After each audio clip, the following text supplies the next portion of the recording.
Well, supporters of Minneapolis Public Schools, welcome to an unusual MPS school board recap. I am joined today by the one and only Lara Bergman. Yes, here I am because I love school board stuff. You and I. I mean, like one of 11 people who nerd out on this. I just totally nerd out on it. I love it so much. I last night had the opportunity to go downstairs to the basement, have some quiet time, watch a show. Ended up watching the recording of a 3-hour board meeting. I know. Someone's got to care. Someone's got to care. It's true. And there's a lot going on right now that we need eyes on, we need ears on. And yeah. So I'm really happy to be here with you to go through this. Yeah. And so I'm going to just start by letting folks know exactly what went on. And then we're going to spend some time really talking about budgets. Yeah. And we're going to kind of see what we see. Yeah. Maybe we'll be a little spicy. Maybe we'll be milquetoast. But either way, we're going to talk about something we both love. Yeah. Yeah. All right. So what you need to know is that this week's school board meeting, first of all, there was a lot of public comment, 25, 26 people. And the theme was class sizes. I mean, we are talking about families who are so frustrated with class sizes. They were demanding a meeting with the superintendent before winter break to fix this problem. And there were also some teachers from the north side there to say, like, look, we need your help. So it was really an interesting thing about the way folks approached it, depending on what part of the city they were from and how they looked. And the theme was the theme. Then there was a truth and taxation meeting. This is the part that we do every single year in the school district where basically we say to the citizens of Minneapolis, well, the school district says to the citizens of Minneapolis, we tax you for this. Here's what we use it for. Here's the truth. And you get to represent it. And do you want to make any comments about it? It's more of a formality, but we do it every year. We did that. Then there was a report on an audit where we did the audit for last year's finances, which came out pretty clean. Not a lot of findings. It seemed it was really clean for the fiscal crisis that we're in, but at least we were auditable. Then we got an update from Josh Downham, who is Minneapolis Public Schools lobbyist, and he talked about the legislative agenda, or what Minneapolis Public Schools is trying to get in this legislative session, which we all know it's a complicated political landscape right now. Complicated is a nice word. Scary is another word. Basically, what we heard from Josh Downham is the odds of us getting any more money in public schools in the next 2 years, slim to none, but we're going to keep asking. There were some other things that he talked about that I think are really interesting, but that's not what we're kind of focusing on today. Then we heard a first reading of the proposal for the calendar for the next 3 years. So it sounds like those 3 years of calendars we voted on in the next board meeting, I think January, they're going to follow a pretty similar sequence to this year's calendar. So the general themes that we used for this year's calendar will also happen for the next 3 years. So that's kind of a nice thing. Seems we've been kind of in a glitchy place about that, but it's nice to have 3 years laid out for people who like to plan. It was Director Jourdain's last night as a board member after 8 years of serving as a board, so he had some final statements. Then it was also the last night for our 2 student reps who I have enjoyed and loved, and by the way, have loved their questions. They are courageous questions, haven't always gotten the answers, but they've always asked courageous questions. And so we got to say goodbye to them. Looking forward to meeting who comes in next very soon. There was a budget update, and it was a long meeting. So that's what we're going to get into now, talking about Minneapolis Public Schools and the budget. Lara, here we are. For those of us who've been paying attention to public schools for a while, we were in kind of like a really bad way for money. COVID happened. The federal government gave us 3 years of spending to say, like, here you go. Here's some emergency unheard of money. Those 3 years ended this September. And now we've kind of like had some increase in enrollment with newcomers. We've had some decreases of enrollment. We're pretty much not that unchanged, except for that for 3 years, we didn't have to deal with the problem. Last year, we used some savings account, some rainy day money to get through. This year. For this year. Yeah. Last year, we said we were going to use money to get savings account money to get through this year. Yes. Now we are talking about next year. Yep. What are your thoughts? Like, what, as you watched the board meeting, what'd you think? Well, so not only do I attend or like to watch the regular business meetings, where, we get these regular updates. But I also like going to the finance committee meetings, which the only way to access that is to go in person. They're not recorded. They're not live streamed.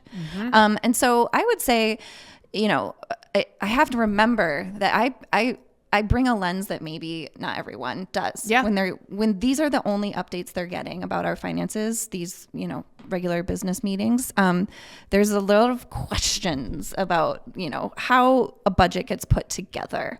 And so one thing that I'm thinking a lot about is, last budget, it was 110 million that we were going to have a deficit of about 110 million. We're looking at about $85 million by the district's own numbers. And it could be more. It could be more. They start their budget, putting together next year's budget in January.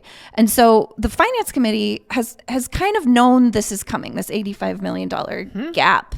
And there has been time to get ahead of this, be out in the community talking about this, to engage, like how they talk a lot about priority-based budgets. Well, what are those priorities?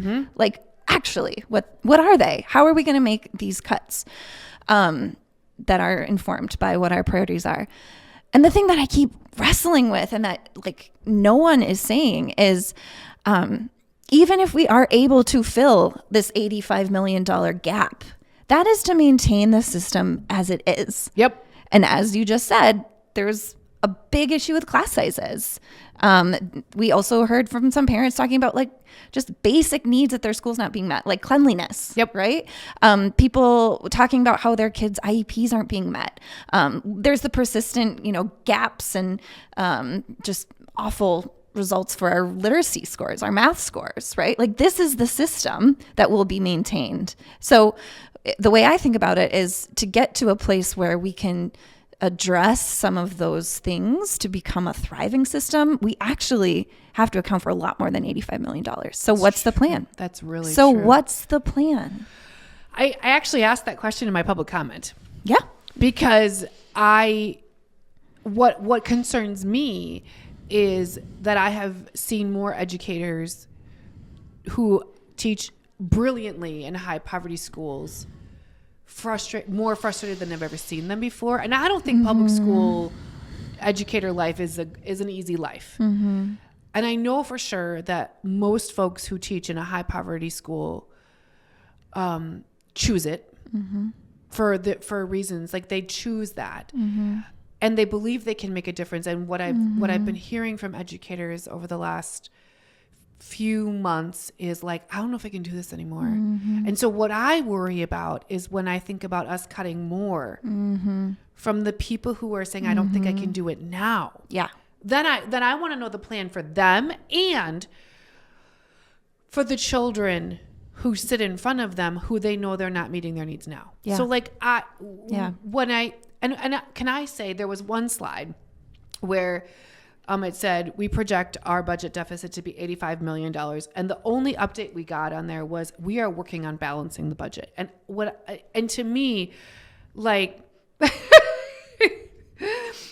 I was like, that's not a plan. That's not an answer. Right. We are working. Exactly. What does that mean? Exactly. We are working. Show us how. Tell us how we are working. Yeah. Well, and I think that's where it is the job the board has been elected to do to determine that, right? Just balancing a budget, that's a state law, right? Like that's like bare minimum, right? We need a vision. We need to understand where we're going. We have a strategic plan. But it's not like sort of the like concrete vision that I think could inform each budget cycle, right? And so whether that's like, the thing about making cuts and big cuts is, people are always going to be fighting for like their thing, but we have to be able to explain to the community that there is not an endless amount of money. There's always trade-offs, right? We saw that last time around with the 5th grade band, right? Parents fought really hard to get that put back in, and the board listened and they got it. But what it's bigger than that, right? Like Yeah. what we are just not, our system is not meeting the basic educational needs of our students. They're not learning to read, and the thing that stands out to me, because I'm just a big advocate for literacy, is half our kids in our district aren't reading at grade level, and 75% of our students of color aren't reading at grade level. Yeah. What could be a more important priority? But I feel like the board can't even say that out loud, right? Like, we want the money we have to go towards moving the needle on these literacy outcomes. What's the plan for that? And I think that does tie in then to class sizes and, Absolutely. support for Absolutely. the kiddos that need that, beyond the core instruction time. And, like that could guide us. Right. But we have none of that. We need a guiding North us. Star. Yeah. I also think one of the things that I'd love to see us do is to show parents, if we do this, we cannot do this. And so I think, because if you don't understand it, it's really, we like, as a community, I've long, maybe it would only be you and I that would play, but I have long wanted to play like a version of public school Monopoly. Yes. Where we sit down and we say, like, I can't compromise on X, right? And then you say, I can't compromise on Y. And then we look at the funding pools and the streams and all of those things, because I really think, I think our community can really do that. Yeah. I believe in our parents, but if we don't give them the opportunity to do that, then when you just come and like, we cut this and we find it out that way, it just erodes trust. Yeah. Well, and I think that's the other thing too about the way we do the budget in MPS. There are certain, legally binding, we have to have a balanced budget by June, right? Like, Yep. But we wait for the results of the audit, right? That's what we're constantly hearing. But we could be doing work while we wait for those things, right? And like Josh Dunham, actually, our lobbyist, was recently telling me that one activity he loves to do with the citywide student government is give them like choices, because he's trying to model, like, when you go to the Capitol, it's the same thing. There's a limited pot of money, and so how do legislators decide who gets what? And he has, gives them a bunch of options, and then how much they would cost. And he basically says, you have this much money, go figure out how you're going to spend it, and like and justify that. In finance world, that's called participatory budgeting. We could be doing that with our community. We could be doing it right now. And like we were told all the time, it's so complicated. Well, yes, and you could distill a lot of priorities and data from doing a simplified version of that, right? Absolutely. Another thing that I think is an opportunity and a tool that some districts around the country I know are using is breaking costs down by per pupil costs, right? Like, to just kind of say, like, okay, this is a thing that benefits this many kids. And then if the per pupil cost is like really high, then we get to make a values judgment. Like, is that a good investment? We, like Josh Dunham said, we're not going to be getting a new influx of money beyond the inflation that they got into the formula last legislative session. So we are getting more money, but we're not getting more on top of that, right? We need to be using our money smarter. We need to understand how the way we're using our money is serving that vision. Yep. Serving that. And there's just no conversation. It's like the finance piece is so siloed from, like, it's just like, oh, if we just balance the budget, it keeps us afloat. No, this is a moment that requires some real leadership and some real vision, because there's hard times ahead. So what is it that's going to get our community to stick around for the rough waters? Yeah. I mean, that's a really, really solid question. And what I'll say is, like, I'd like to see us using some real metrics. I think one of the things that I noticed last budget cycle was, like, hear me out on this. If your categories are broad, you can make everything fit. Okay. So if I say mental health is a priority, well, then we can say toilet paper in a bathroom is without it, you don't feel great. Right. And so what I mean, like when we say like, we want mental health, well, okay. And if we can't get mental health for everyone, or if we have a limited pool, can we create some priorities? If we can't do that, can we say, we want to make sure X number of our students is on the waiting list for X number of weeks. Right. And so, but because what I worry about is the way that we're doing it now, there's not a measurement because it's not really defined. And so then like anybody can make anything fit. And if anybody can make anything fit, then you can never measure it. Right. And so to me, I would just like to see us say like, to what end and how will we know if we've made that end? Yeah. What I really want to see is us asking our community and then us demonstrating to our community that we have done what they have asked. And you can't demonstrate what you have done if you don't set up clear standards and responsibility beforehand. I mean, I would say we see this again and again with Minneapolis Public Schools and community engagement. There's always this ping pong with the board. I mean, it's for as long as I've been here, ping pong with the board. We want more community engagement. We want this. If the board would say to the district, we want you to talk to X number of parents. We want you to ask them X number of questions. We want them to look like this, be from here. We want to know this, and we want it by this date. It wouldn't be this ambiguous thing that we can never get to. And to me, when we talk about like trust and money and shortfall, there's no way we can do a really solid budget without really solid community engagement. Yeah. Yeah. And, that was the last, they're having a special board meeting next week. Yeah. But that was, these months have passed. They're passed. They're gonna start putting together the budget, and there hasn't been any clear direction from the board. So, it's tough because we can always say like woulda, coulda, shoulda, and how do we just continue to engage the community and engage them? I also mean like, how do we talk about how we put together our budget, right? I feel like there's still just like a lot of questions about that. And the parents this week brought up some good points about, the process of projected enrollments at schools and how those are off. And then they did what they were told and it didn't turn out. The district isn't living up to its end of the promise either.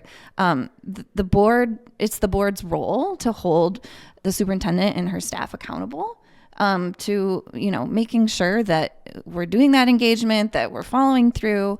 And, the last thing that I'll say is I would love if the finance committee was always talking about student outcomes in their finance committee meetings. Like, how is this money that we're spending impacting this, instead of just being like throwing spaghetti at the wall and being like, or getting just the occasional update about our student outcomes. Because if we're doing something that's not working, if we're spending money that isn't having that intended impact, don't just keep spending the money. And I think what I'll say is, for maybe my last comment is, I really, really believe we need educator input. Because I think when I think of some of the teachers who are so tired, what I know about them is they are the ones looking 32 sets of eyes in the face every day with the not enoughness haunting their souls. And if we don't ask them what they can live without and what they need more of, we will never get it right. Yeah. And I think our educators deserve that. Yeah. They deserve that. Our students deserve that. Our families deserve that. Yeah. I also think like, again, this goes down to like organizing 101. You have to go close to those who are closest to the problem, have the solutions. Yeah. So the first two groups of people we should really be asking about this are the students and then the educators. They're close. They're the ones who are sitting with the results of the decisions for 6.5 hours a day. Yep. Absolutely. How many days we have of school a year? And, I think we owe that to them. Yeah. Yeah. I guess just to piggyback off, I know I said I would wrap up, but the way our system with our budget works right now in Minneapolis is, the principals. The principals are the ones that end up kind of determining the priorities based on what they see their building can live without or not. And they're the ones that have to break the news to the community of like, we're cutting a classroom teacher or a specialist or band or whatever it is, right? Like, how can we engage educators more through empowering principals? Yes. Because they can be advocates for their communities too. I'll bet you the principal text thread groups have a lot of wisdom about how we could do this budget. Well, and they do. They can get, if that could be a directive of the board, like get input from your school communities to help us inform. That would be great. The budget, right? Yep. So give us your feedback from all, hey, associate superintendents, give us your feedback from all of your principals on what they want you prioritize. That, I think that could be transformational to this process. Yeah. Yeah. We got to start somewhere. We got it. Because what we're doing right now is not working. Which is pretending we're going to do it, talking about how we're going to do it, looking at how we're going to do it, and then doing the same thing that we did last year, which was like 10 people lock themselves in a room for 48 hours and spit this thing out to us. Yep. Yeah. Mm-hmm. Yeah, and then everybody has their reaction to it at the end when it's too late to actually when it erodes trust. Changed. Yep. Well, thanks so much for joining me, Lara. Thanks for being a person who enjoys a school board meeting as much as I do. Yeah. And I hope that we can, through sharing our nerding out, invite other people to see the hidden fun that comes at a truth and taxation meeting. Well, yeah. And I think just like, like there's power there, right? There's power there. And you mentioned the student reps asking courageous questions. That's where we start. So people just ask questions about the finances, ask questions about outcomes, how they relate to our finances, how they relate to our budget, how they relate to working conditions for our educators, right? And ask questions about a school that's not yours. Yeah. Yes. All right. That's this week's school board recap with a little more opinion than we typically throw in. Yeah. Okay. Yeah. Thanks so much for watching, for supporting Minneapolis Public Schools. Till next time. Yep.